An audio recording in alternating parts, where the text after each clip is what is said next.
I'm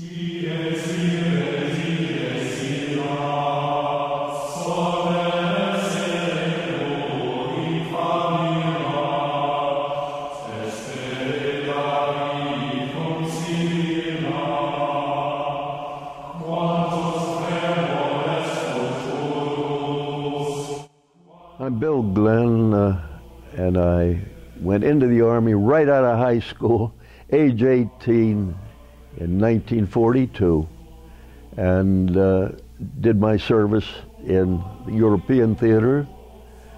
And much of my time I was a mess sergeant. My name is Joe Wark. I served in the United States Navy during 1952 to 56 during the Korean conflict.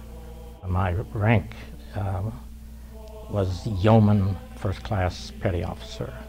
My enlistment was for 8 years, 4 years as an active sailor and 4 years in active reserve, which was a good chunk of my life. My name is Ted Duncan. I grew up in Joliet, Illinois. I was in ROTC at Cornell University and graduated in June of 1967.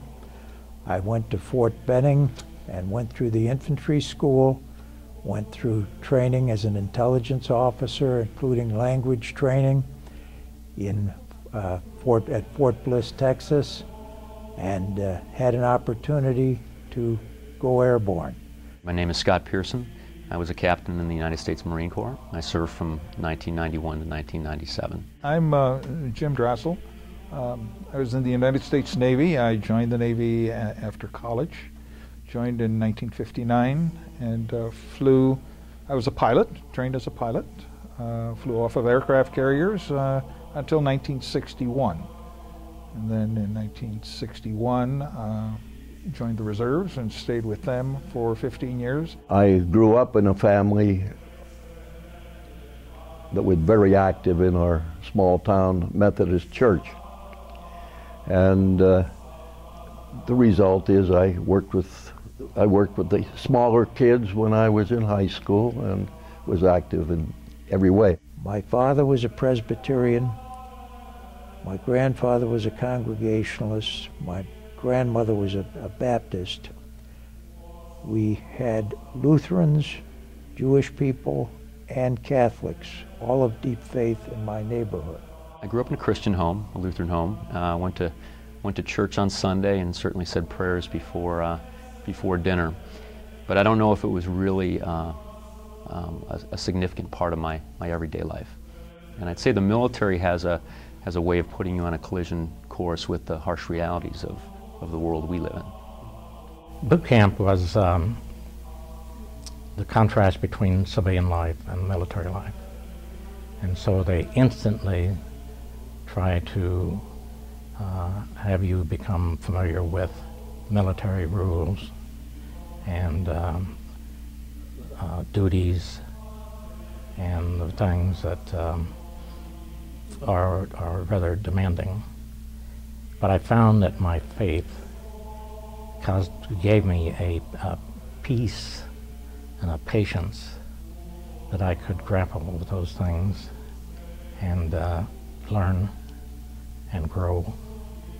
And without that, I think I probably would have been in a constant turmoil.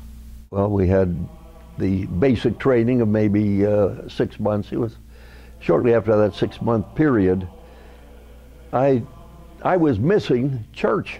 My religious experiences aboard ship, the opportunity was there, but I was not a regular churchgoer.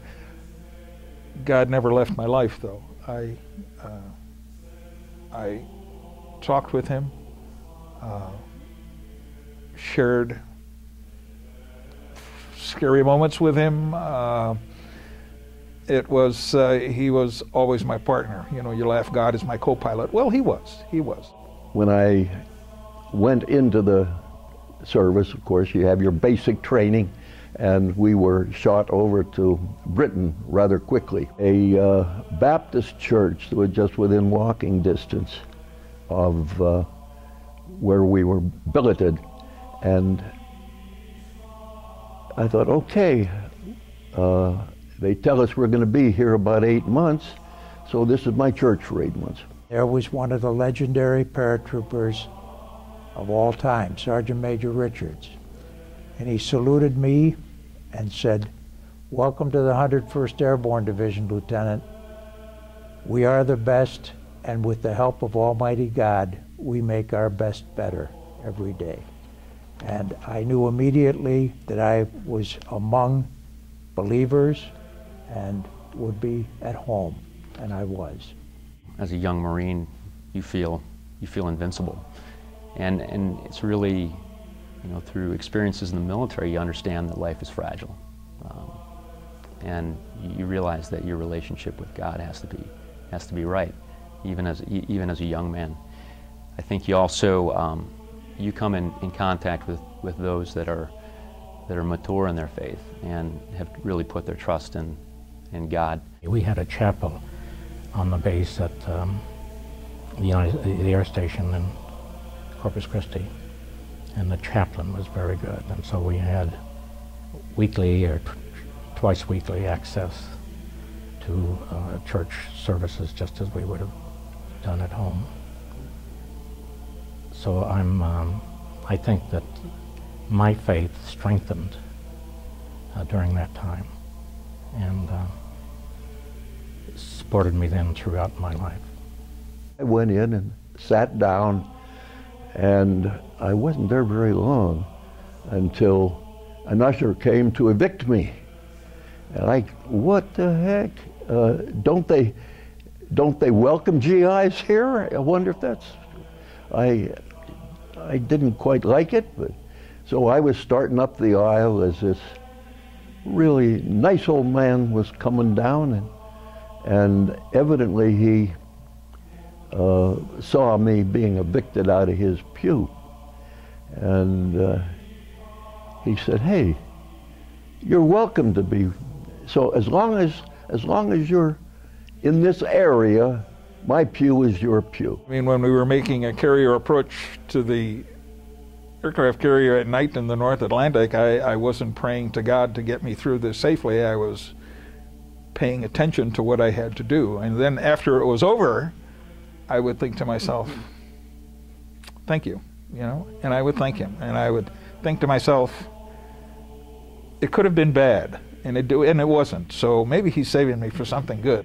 I'd say my faith certainly sustained me through some difficult times in the military, but would say that my experiences in the military was really integral to the growth of my faith, and I learned a lot. I learned a lot by observing others' faith through some very difficult and trying times.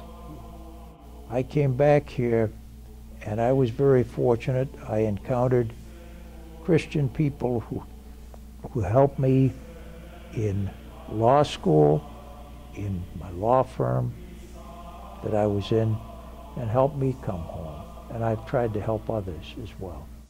I relied on my ministers, my Christian friends, the word of the Lord to get me through a lot of these tests that were out there. They would invite us to their home for lunch after church, and that gave me a sense of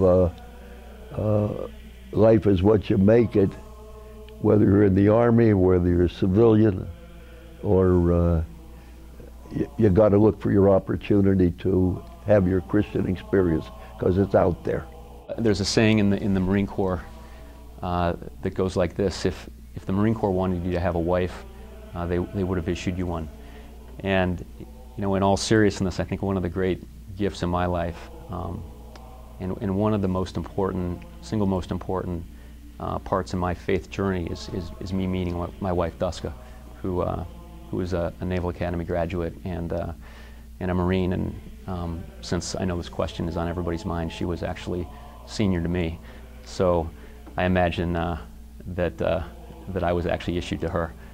After I came back, that things became more regular, And Marie would take me by the ear and take me to church, and I thank her for that. God directly helped me through those 4 years of active duty. I was with the 101st Airborne Division in Vietnam from June 24th, 1968 to June 24th, 1969. I believe that my faith was strengthened by going there, and my faith helped me to survive and come home.